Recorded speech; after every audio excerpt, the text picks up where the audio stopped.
ಯಾಕೆ ಬಂದ್ರಿ? ನಿನಗ್ ಹುಷಾರಿಲ್ಲ ಅಂತಲ್ಲಪ್ಪ, ಈಗ ಹೇಗಿದ್ಯಾ ಮಗ? ನಾನೇನ್ ಸತ್ತೋಗಿದ್ದೀನ? ಆಶ್ರಮದವ್ರು ಹೆಂಗ್ ಬಿಟ್ರು ನಿಮ್ನ? ಏಯ್, ನಿನ್ನ ಹತ್ರ ಭಿಕ್ಷೆ ಬೇಡಕ್ ಬಂದಿಲ್ಲ ಕಣ. ಏನೋ ಹುಷಾರಿಲ್ಲ ಅಂತ ಅಮ್ಮ ನೋಡಕ್ ಬಂದ್ಲು. ನೋಡಾಯ್ತಲ್ಲ ಈಗ, ನೀವೇನ್ರಿ ಕರ್ಕೊಂಡ್ ಬಂದಿದೀವಿ ಆಶ್ರಮದಿಂದ? ಕರ್ಕೊಂಡೋಗಿ, ನಾನ್ ನಾಳೆ ಬರ್ತೀನಿ. ಏಯ್ ನಿಲ್ಲ, ನಮ್ಮನ್ನ ಗೇಟ್ ಆಚೆ ನಿಲ್ಸಿ ಮಾತಾಡ್ತೀಯೇನೋ? ಒಂದ್ ಮಾತು ಹೇಳ್ತೀನಿ ಕೇಳೋ. ಪ್ರೀತಿಯಿಂದ ಅನ್ನ ಹಾಕೋ ಯೋಗ್ಯತೆ ತಂದೆ ತಾಯಿ ಮಾತ್ರ ಕೊಟ್ಟಿರೋದು ದೇವ್ರು. ಮಕ್ಕಳಿಗೆ ಪಿಂಡ ಇಡೋ ಕೆಲಸ ಅಷ್ಟೇ. ನಿನ್ನಂತವ್ರು ಅದಕ್ಕೂ ನಾಲಾಯಕು. ಮಗ ಅಂತೆ ಮಗ. ನಡಿಯ.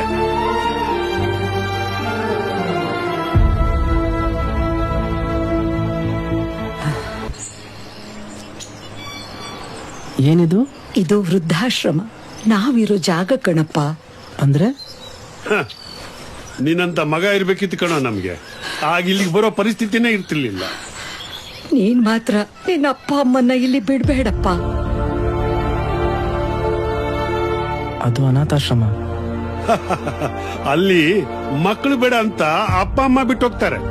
ಇಲ್ಲಿ ಅಪ್ಪ ಅಮ್ಮ ಬೇಡ ಅಂತ ಮಕ್ಕಳು ಬಿಟ್ಟು ಹೋಗ್ತಾರೆ.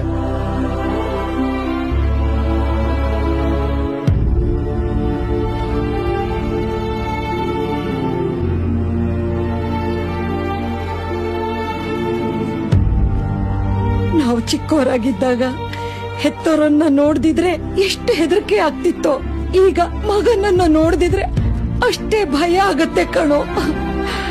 ಸಮಾಧಾನ ಮಾಡ್ಕೊಳ್ಳಿ, ಯಾಕೆ ಬೇಜಾರಾಗ್ತೀಯ? ಮಗ ದೊಡ್ಡ ಮನುಷ್ಯ ಆಗ್ಲಿ ಅಂತ ಒಳ್ಳೆ ಫೆಸಿಲಿಟಿ ಕೊಟ್ಟು ಅವನನ್ನು ಓದಿಸಿದೀನಿ. ಈಗ ಅವನು ನಮಗೆ ಎಲ್ಲಾ ಫೆಸಿಲಿಟಿ ಇರೋ ವೃದ್ಧಾಶ್ರಮಕ್ಕೆ ಹಾಕಿದ್ದಾನೆ. ನಾನಿಲ್ವೇನೆ? ಯಾಕೆ ಬೇಜಾರಾಗ್ತೀಯ?